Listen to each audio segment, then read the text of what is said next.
അത് അവർക്ക് ആര് വോട്ട് ചെയ്യുന്നത് ആർക്കറിയാം. കള്ളവോട്ടെന്ന് പറഞ്ഞാൽ അർത്ഥം എന്താ? ഒരു മിനിറ്റ്, കള്ളവോട്ടെന്ന് പറഞ്ഞാൽ അർത്ഥം എന്താ? ഒരാൾ മരിച്ചിട്ട് ആ പേരിൽ വോട്ട് ചെയ്യുക. പണ്ട് നമ്മുടെ CPM-ൻ്റെ ഒരു വലിയ നേതാവിൻ്റെ ഭാര്യ നെഞ്ചത്തടിച്ച് നിലവിളിച്ചില്ലേ, എൻ്റെ ഭാര്യ ഭർത്താവ് ഇവിടെ വന്നു പോയത് ഞാൻ അറിഞ്ഞില്ല, മരിച്ചിട്ട് 1 മാസമായിരുന്നു. അങ്ങനെ മരിച്ച ആളുടെ പേരിൽ വോട്ട് ചെയ്യുക, അങ്ങനെ ചെയ്തിട്ടുണ്ടോ? ഇല്ല. പിന്നെ ഒരാൾ 2 വോട്ട് ചെയ്യുക, അയാളുടെ പേരിൽ വോട്ട് ചെയ്യുക, വേറൊരാളുടെ പേരിൽ വോട്ട് ചെയ്യുക, അങ്ങനെ വോട്ട് ചെയ്ത് പരാതിയുണ്ടോ? ഇല്ല. പിന്നെ എന്താ ഈ കള്ളവോട്ട്? നിങ്ങൾക്ക് ഏത് വിലാസത്തിൽ വേണേൽ ആൾക്കാരെ ചേർക്കാന്ന്, അതിലർത്ഥമൊന്നുമില്ല.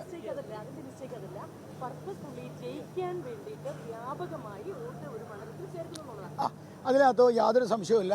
ജയിക്കാൻ വേണ്ടി വ്യാപകമായി ഞങ്ങൾ വോട്ട് ചേർക്കും. ഞാൻ പറഞ്ഞ മനസ്സിലായില്ല. ഞാൻ പറയുന്നത് നിങ്ങൾക്ക് മനസ്സിലാവുന്നില്ല. ഞങ്ങൾ ജയിക്കാൻ ഉദ്ദേശിച്ച മണ്ഡലങ്ങളിൽ ഞങ്ങൾ ജമ്മു കാശ്മീരിൽ നിന്നും ആൾക്കാരെ കൊണ്ടുവന്ന് 1 വർഷം താമസിപ്പിച്ച് വോട്ട് ചെയ്യിപ്പിക്കും. ഒരു സംശയമില്ല. അത് നാളെയും ചെയ്യും.